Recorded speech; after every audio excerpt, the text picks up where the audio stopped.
శ్రీమాత్రే నమః. ప్రేక్షకులకి ఆ లలితాంబిక అమ్మవారి యొక్క అనుగ్రహం పరిపూర్ణంగా కలగాలని మనస్ఫూర్తిగా కోరుకుంటూ, ఈ యొక్క ఆగస్టు మాసంలో ద్వాదశ లగ్నాల వారికి, ద్వాదశ రాశుల వారికి, లగ్నం తెలియని వారి రాశి నుంచి చూసుకోండి ఏ విధంగా ఉండబోతుంది, గ్రహస్థితి ఏ విధంగా ఉంది అని చెప్పి చూసుకున్నట్లయితే మనకి వృషభ రాశిలో గురువు కుజుడు కలిసి ఉన్నారు. ఆ యొక్క కుజుడు 27వ తేదీ నుంచి మిథునంలోకి మారుతున్నాడు. కర్కాటక రాశిలో రవి 17వ తేదీ వరకు ఉండి 17వ తేదీ నుంచి తన ఓన్ హౌస్లోకి వస్తున్నాడు. సింహరాశిలో బుధ శుక్రుడు ఉండి బుధుడు 6వ తేదీ నుంచి వక్రగతి స్టార్ట్ అయ్యి 21వ తేదీ కర్కాటకంలోకి వెళ్తాడు. మరియు శుక్ర భగవానుడు శుక్రుడు 25వ తేదీ కన్యారాశిలోకి ఎంటర్ అవుతున్నాడు. సింహం నుంచి కేతుతో కలుస్తున్నాడు. సో సింహంలో కేతు శుక్రులు 25వ తేదీ నుంచి ఉంటారు. మరియు అదేవిధంగా మీనంలో రాహువు, వక్రించినటువంటి శని మనకి కుంభరాశిలో ఉన్నాడు. ఈ యొక్క గ్రహస్థితిని అనుసరించి ద్వాదశ లగ్నాల వారికి ఏ విధంగా ఉంది, ఏ పరిహార మార్గాలు చేసుకోవాలి, ఏ విషయాల పట్ల జాగ్రత్తగా ఉండాలనేటువంటి విషయం మనం ఇప్పుడు తెలుసుకుందాం. కర్కాటక లగ్నము, కర్కాటక రాశి, మీ యొక్క రాశి లగ్నము వారికి గమనించుకున్నట్లయితే కాస్త కుటుంబ సభ్యులలో తండ్రి యొక్క లేదా తండ్రి తరపు వారు, పెద్దవారు లేదా గవర్నమెంట్ వ్యక్తులతో కొంచెం 17వ తేదీ వరకు రవి రాశిలో ఉన్నందుకు కొంత స్ట్రెస్ అనేటువంటిది ఉంటుంది. అలాగే 17వ తేదీ తర్వాత నుంచి మీరు ఫినాన్షియల్గా ఓన్ హౌస్లోకి సన్ వెళ్తున్నాడు కాబట్టి ఫైనాన్షియల్గా మంచి గ్రోత్ ఉండడము, అందులో ముఖ్యంగా ఆరోగ్య సంబంధించిన, మెడికల్ రంగాలకు సంబంధించిన లేదా తండ్రి ద్వారా రకరకాల బిజినెస్ల ద్వారా మెడికల్ రిలేటెడ్ సంబంధించిన, సంబంధించిన ఆరోగ్యాన్ని ఇచ్చేటువంటి ఏదైనా మార్గం ద్వారా మీకు ధనయోగం అనేటువంటి చూపిస్తుంది. 25వ తేదీ నుంచి 3వ స్థానంలో శుక్రకేతువులు కలుస్తున్నారు కాబట్టి ప్రధానంగా మీరు ఇక్కడ ఎవరైనా స్త్రీలతో కమ్యూనికేట్ చేసేటప్పుడు, అంటే ఒక మాట మాట్లాడుకునేటప్పుడు, ఒక అగ్రిమెంట్ చేసేటప్పుడు ముఖ్యంగా 25వ తేదీ నుంచి ఒక 25 రోజులు కాస్త జాగ్రత్తగా ఉండాలి మీరు. అలాగే మధ్యవర్తిత్వంగా కూడా ఒక ల్యాండ్ డీల్ చేస్తుంటారు, ఒక గృహం డీల్ చేస్తుంటారు, లేదా ఒక వాహనం కొనిపించేటప్పుడు మధ్యవర్తిత్వంగా ఉంటారు. ఇటువంటి విషయాల పట్ల కూడా కాస్త జాగ్రత్తగా ఉండాలి. ఎప్పటి నుంచో సంతానం కోసం ప్రయత్నం చేసేటువంటి వారికి మంచి యోగం కలగనుంది. రాజకీయ నాయకులకి చాలా అనుకూలమైనటువంటి స్థితి, రాజకీయాల మూలంగా, మెడికల్ రిలేటెడ్ మూలంగా, ఎందుకంటే లాభస్థానంలో శుక్రుడు, కుజుడు, గురువు ఉన్నారు కాబట్టి ఈ రాజకీయము, ఆరోగ్యము, కొత్తగా ఏదైనా సరే హాస్పిటల్స్ ఎస్టాబ్లిష్ చేసేటువంటి విషయాలు, వీటన్నిటి విషయాల్లోని చాలా చాలా అనుకూలమైనటువంటి స్థితి మీకు గోచరిస్తుంది. అదేవిధంగా సంతాన సంబంధించిన విషయంలో కూడా అనేటువంటి చాలా స్పష్టంగా గోచరిస్తుంది. గతంలో ఏదైనా సరే ఇమ్యూనిటీ తగ్గినటువంటివి, కొంతమందికి చూడండి ఆటో ఇమ్యూనిటీ డిజార్డర్స్ అంటారు, అలా ఎవరికైనా ఆటో ఇమ్యూనిటీ డిజార్డర్స్ ఉంటే కూడా ఇప్పుడు ఉండేటువంటి గ్రహస్థితి ముఖ్యంగా మీకు తోడ్పడుతుంది. అలాగే 27వ తేదీ నుంచి మీకు 12వ స్థానంలోకి కుజుడు వస్తున్నాడు కాబట్టి కాస్త 27 నుంచి కొంత ఉద్యోగ సంబంధించిన విషయంలో కొంత మార్పులు, ఎందుకంటే దశమాధిపతి 12వ స్థానంలోకి వస్తున్నందుకు. అలాగే ఇక్కడ వివాహ సంబంధించినటువంటి విషయాలు కొంతవరకు మూమెంట్ అనేటువంటిది ఉంటుంది. కాకపోతే ఈ రవి ఎప్పుడైతే వక్రించాడో కొంచెం గతంలో ఏదైనా సరే వివాహ సంబంధించినటువంటివి ఇది ఇంకా అవ్వదు అనుకున్నప్పుడు కాస్త ముందుకు రావడము, అదేవిధంగా తండ్రి గారికి కొంతవరకు తండ్రికి రావాల్సిన ధనం ఏదైనా సరే కొంతవరకు రావడము. కాకపోతే మీరు 27వ తేదీ నుంచి కాస్త అన్నదమ్ముల విషయంలో, 27వ తేదీ నుంచి ఎప్పుడైతే శుక్రుడు మారుతున్నాడు అన్నదమ్ముల విషయంలో కొంత జాగ్రత్త వహిస్తూ ఉండండి.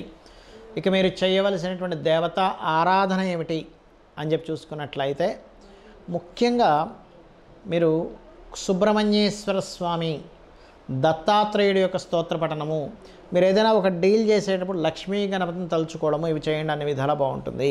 మనం గోచార ఫలితాలు చెప్పుకునేటప్పుడు 90% ఆఫ్ పీపుల్కి కరెక్ట్గా జరుగుతున్నట్టు అనిపిస్తూ ఉంటే 5 to 10% ఆఫ్ పీపుల్కి ఏమవుతుందంటే ఇది ఈ వారం ఎందుకో నాకు కనెక్ట్ అవ్వలేదు, ఈ వారం అద్భుతంగా కనెక్ట్ అయిందని అనుకుంటూ ఉంటారు.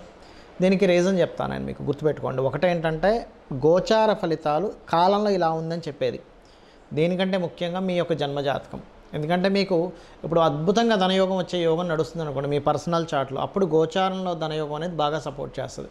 మీకు అసలు ధనయోగం నడిచే టైమే నడవట్లేదు, అప్పుడు మీకు గోచారం ఎంత ఇస్తున్నా కూడా ఒక 10,000 రావాల్సిన ప్లేస్లో 5,000 వస్తూ ఉంటుంది. అంటే 50% వర్కౌట్ అవుతుంది ఏంటి అనిపిస్తూ ఉంటుంది. అంటే ఏమిటి, పర్టికులర్గా మీరు తెలుసుకోవాల్సింది మీ పర్సనల్ చార్ట్, మీ యొక్క జన్మజాతకంలో ఏముంది అంటే అసలు మీ లగ్నం ఎలా ఉంది, మీ లగ్న బలం ఎలా ఉంది, లగ్నాన్ని బట్టి మనిషి యొక్క తత్వము, శారీరక తత్వం, మనిషి రూపు రంగు, అతను ఎందుకు ఇబ్బంది పడుతున్నాడు, ఏం చేస్తే అతను బయటపడతాడు, ఏం చేస్తే అతను స్ట్రాంగ్ అవుతాడు, ఏం చేస్తే అతను లైఫ్లో ఒక అద్భుతమైన స్టేజ్కి వెళ్తాడు అనేటువంటిది లగ్నం తెలుస్తుంది. అందుకని మీ లగ్నాధిపతి ఎక్కడ ఉన్నాడు, అదేదైనా పాపకత్తిరిలో ఉన్నాడా శుభకత్తిరిలో ఉన్నాడా అని తెలుసుకుంటూ దానికి తగ్గట్టుగా మీరు చిన్న మంత్రం చేసుకుని కూడా మీరు అద్భుతంగా మీరు రాణించవచ్చు. అంతేగాని లగ్నాధిపతి పాడైపోయాడు నా లైఫ్ ఇంతే అనుకోవడానికి లేదు. అలా అదేవిధంగా ధనాధిపతి అంటే మీ లగ్నం ఏమైంది, మీ ధనాధిపతి ఎవరు, మీ ధనాన్ని ఇచ్చే కారకుడు ఎవరు, ఏ ఏ మార్గాల్లో మీకు ధనయోగం ఉంది, దీని మీద నేను అనేకమైనటువంటి వేల జాతకాలు పరిశీలన చేసి వీళ్ళకి ఎందుకు రాణించట్లేదు, వీళ్ళకి ఎందుకు రాణించింది అని చెప్పని పరాశర మహర్షి శ్లోకాలని వాటిని పరిశీలన చేస్తే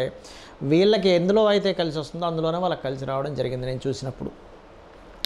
అలాగే ఒక్కొక్కసారి కొంతమంది మీడియేటింగ్ ద్వారా లాభము ఉంటుంది, మీడియేటింగ్ ద్వారా ఇబ్బంది ఉంటుంది. కొంతమందికి ఏదో ఒక మధ్యవర్తిత్వం చేయడం ద్వారా ఈ భూమి చేశానండి అందుకే అద్భుతంగా కలిసి వచ్చింది మాకు, ఆ ఒక్క ల్యాండ్ డీల్ వల్ల నాకు కోటీశ్వరుని అయిపోయాను అంటాడు.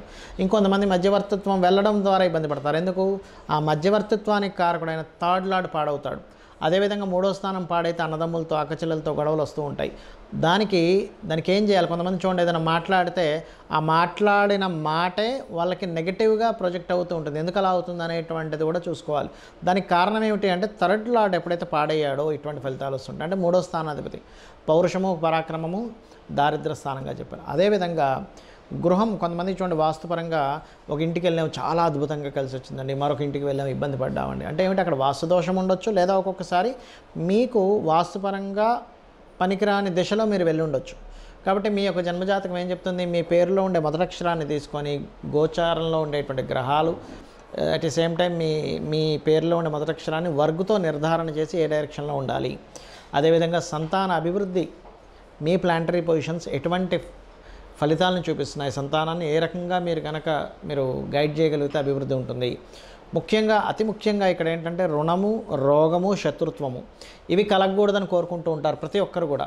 మరి ఈ యొక్క విషయాల నుంచి బయటపడాలంటే మీ ఉపాసనా మంత్రం ఏంటో తెలియాలి, మీరు ఎవరిని ఉపాసించాలో తెలియాలి. సహజంగా మేషము వృషభము అనుకుంటే మేషానికి సూర్యుడు అండి, వృషభానికి విష్ణువు, మిథునానికి అమ్మవారిని చెప్తూ ఉంటాం. కానీ మీ పర్సనల్ చార్ట్లో మీరు ఏ దేవతాదేవి ఉపాసన రోజు ఉదయం పూజ చేసేటప్పుడు ఒక 20 నిమిషాలు 10 నిమిషాలు ఎవరిని మీరు స్మరించుకుంటే, ఎవరికి మీరు నిత్య ఆరాధన చేసుకుంటే ఈ రుణ రోగ శత్రువుల నుంచి బయటపడతారనేటువంటిది మీ జన్మజాతకంలో ఉంటుంది. అలాగే వివాహ సమయం కూడా మీరు ఏ సమయంలో వివాహం చేసుకుంటే మంచిది, 22కా 23 25 వయసులోనా 27 సంవత్సరంలోనా 30వ సంవత్సరంలోనా అని ఒక 5 టైమ్స్ వస్తుంది ప్రతి వ్యక్తికి వివాహ సమయం అనేది. ఆ పర్టికులర్ అంశంలో చాలామంది రాంగ్ టైంలో వివాహం చేసుకోవడం ద్వారా ఇబ్బంది పడుతుంటారు. ఆ రకంగా వివాహ సమయం కానీ, ఇన్వెస్ట్మెంట్స్ కానివ్వండి, లైఫ్లో జరిగేటువంటి టర్నింగ్ పాయింట్స్ కానివ్వండి, మీరు ఉద్యోగం చేస్తే బాగుంటుందా, వ్యాపారం చేస్తే బాగుంటుందా అనేటువంటి అనేకమైన అంశాలు, లేదా విదేశాలకు వెళ్తే బాగుంటుందా అనేటువంటిది మీ పర్సనల్ చార్ట్లో పర్టికులర్గా ఉంటుంది. అయితే ఇక్కడ అందరికీ సందేహం ఏంటంటే మరి ఈ గోచారం ఎందుకు చెప్పుకుంటున్నాము, ప్రతి నెల ఆగస్టు ఫలితాలు అంటారు, సెప్టెంబర్ ఫలితాలు అంటారు, వార ఫలితాలు అంటే ఎందుకు అంటే మీకుండే కండిషన్ అంటే ఎలాంటి, ఇప్పుడు మీరు ఒక దగ్గరికి వెళ్ళాలి, ఈ రూట్లో బాగా ట్రాఫిక్ జామ్ ఉంది అని తెలిసింది, మనం ఏం చేస్తాం, అమ్మో ఆ రూట్లో ట్రాఫిక్ జామ్ ఉంది అయితే ఇంకో రూట్లో వెళ్ళిపోదాం అంటాం. అంటే ఏంటి, ఇన్ఫర్మేషన్ మీకు ముందుగా తెలిసినప్పుడు మనం ఆ రూట్ మార్చుకొని సరైన సమయంలో సరైనటువంటి ప్రదేశానికి వెళ్తాం. అంటే ముందుగా తెలిసేటువంటి ఇన్ఫర్మేషన్ గోచారం ఫలితం అనేటువంటిది. సో ఆ గోచార ఫలితాలు తెలుసుకుంటూ మీ యొక్క జన్మజాతకం తెలుసుకుంటూ జాతకంలో ఏదో దోషం ఉంది నా జీవితం ఇంతే అనుకొని భయపడకుండా అమ్మవారిని నమ్ముకున్నట్లయితే మీ యొక్క జన్మజాతకంలో ఉండేటువంటి దోషాలను అమ్మవారు బ్రహ్మని పిలిచి మరీ మీ యొక్క తలరాతను మారుస్తుందట. కాబట్టి ఈ రకంగా మీ యొక్క స్థితిగతులను తెలుసుకుంటూ గోచార ఫలితాల్లో ఎటువంటి పరిస్థితులు ఉన్నాయి అనేటువంటి దాన్ని తగ్గ మంత్రం చేసుకొని మీరు అమ్మవారి యొక్క అనుగ్రహానికి పాత్రలు అవ్వాలని కోరుకుంటూ శ్రీమాత్రే నమః.